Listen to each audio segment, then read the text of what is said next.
Bom dia, nosso grupo hoje vai apresentar o tema O Efeito da Luz na Germinação do Rabanete. É composto pelo Marcos, pelo Diego, pela Lara, pela Stephanie, Daphne e eu, a Milena.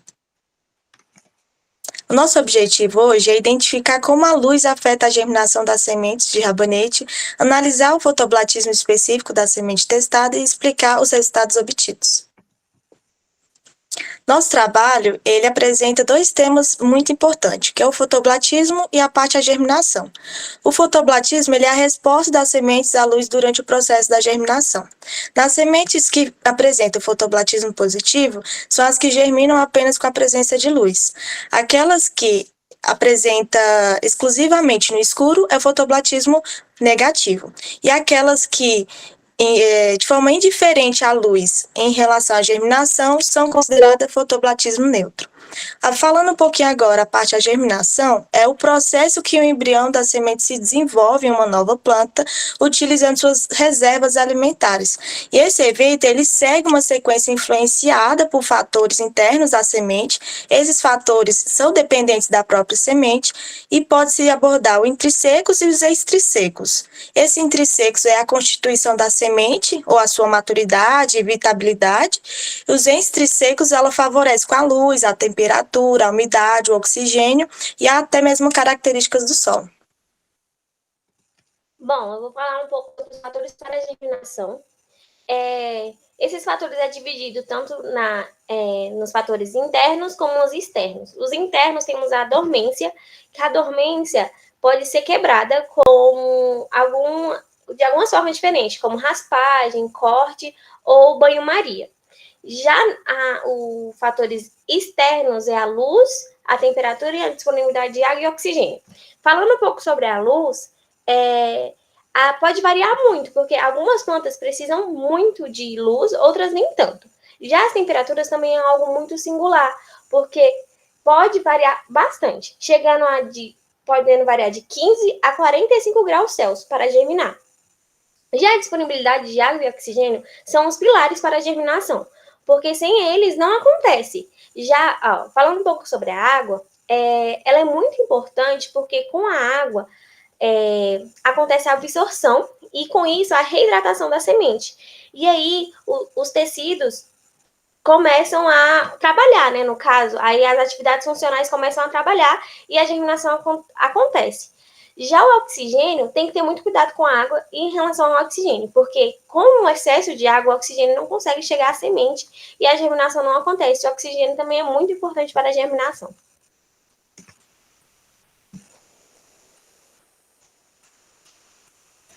Bom dia, gente. Eu vou falar sobre o efeito da luz na germinação, onde a germinação é um processo crucial no ciclo de vida das plantas e é influenciado por diversos fatores, sendo um dos mais importantes e significativos a luz.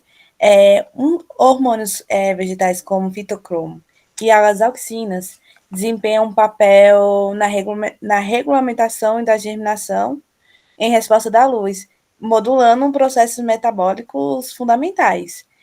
A qualidade de luz depende de diferentes comprimentos de ondas, onde a luz vermelha e azul são influentes, sendo absorvidas por pigmentos fotossintéticos, em estágios de resposta da luz, onde a germinação tem vários estágios e cada um deles tem uma sensibilidade à luz diferente.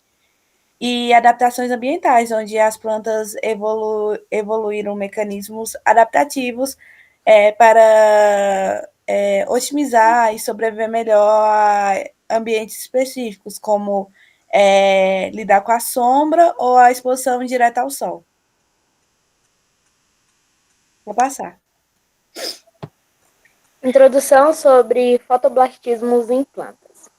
O fotoblastismo, termo derivado do grego phos, luz, e blastos, planta, broto, refere-se à resposta das plantas à luz durante o processo de germinação das sementes e ao subsequente desenvolvimento. Definição. O fotoblastismo é a capacidade das plantas de receber e responder à luz. A importância. Ele é importante, pois tem a capacidade de otimizar o crescimento das plantas. Processo de germinação.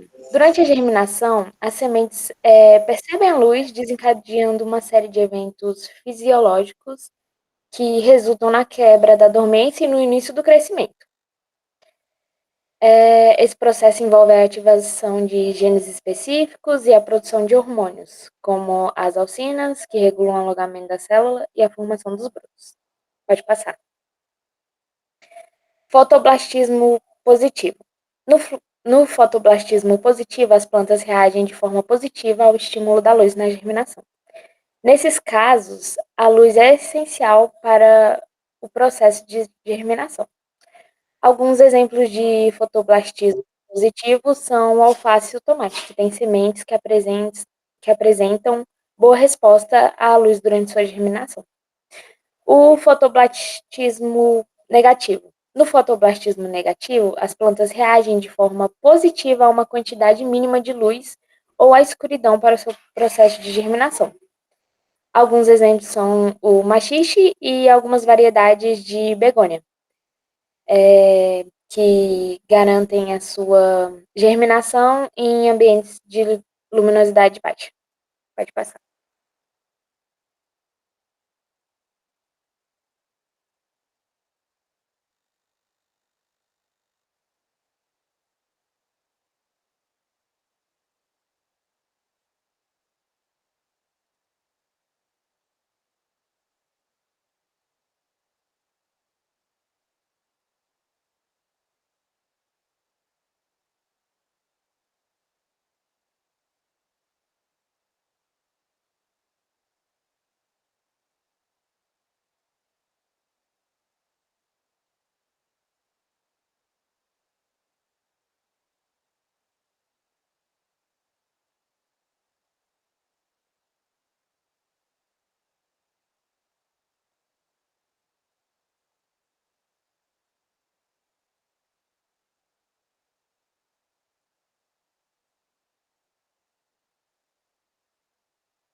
Bem, já no desenvolvimento prático do projeto, foi cultivado semente de rabanete em 3 condições diferentes, foi colocado em 3 condições diferentes de incidência à luz, plantado a mesma quantidade de semente, utilizado o mesmo substrato, plantado no mesmo dia e irrigado da mesma forma.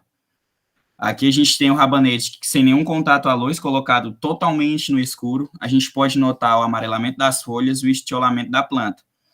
Ela cresce excessivamente em busca de luz solar, mesmo que ela seja fotoblástica neutra, que não seja indiferente ao estímulo de luz, ela germina da mesma forma, ela germinou da mesma forma, só que a condição de luz fez com que ela apresentasse essas características, o estiolamento, o amarelamento das folhas. Já no cultivo do rabanete, em meia sombra, a gente cultivou ela na mesma época, mesmo substrato, só que a gente colocou ela em condições onde tem um sombreamento artificial, ou seja, a incidência de luz não é totalmente durante o dia, ela pega parte do dia de sombra, parte do dia de sol, então a gente consegue notar, já não consegue notar o amarelamento das folhas, mas a gente consegue ver também um pouco de estiolamento e um pouco do raleio na germinação.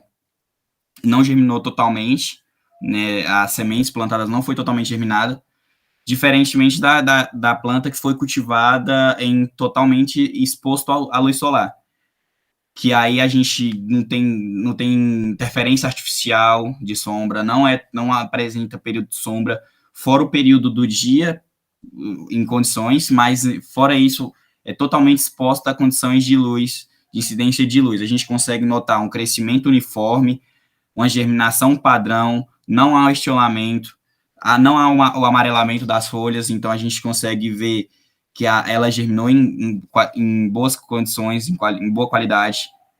E aí a gente tem aqui a imagem de nível de comparação das três, onde a gente consegue ver que da direita para a esquerda a gente tem em total sombra, o amarelamento, o estiolamento. No meio a gente tem meia sombra, que é a interferência artificial, para efeito de sombra. Há um raleio, há um pouco de estiolamento, mas não há amarelamento, diferentemente da planta que foi cultivada e germinada em estímulo de sol, em estímulo de luz totalmente. Que há um padrão uniforme de crescimento, de desenvolvimento, não há estiolamento, não há amarelamento. E olha que ela foi plantada, ela foi adubada da mesma forma, irrigada da mesma forma, plantada no mesmo dia, só o que mudou foi o estímulo de luz para cada uma delas. Então, para a conclusão do trabalho, de forma geral, a gente consegue entender que a luz age diretamente na germinação das plantas, seja ela qual for, fotoblástica neutra, positiva ou negativa, mas no caso do rabanete, ela que reagiu na germinação em diferentes estímulos de luz. E aqui a gente tem todas as nossas referências utilizadas para o desenvolvimento do trabalho, e com isso a gente consegue finalizar esse trabalho, que é o efeito estímulo de luz para a germinação.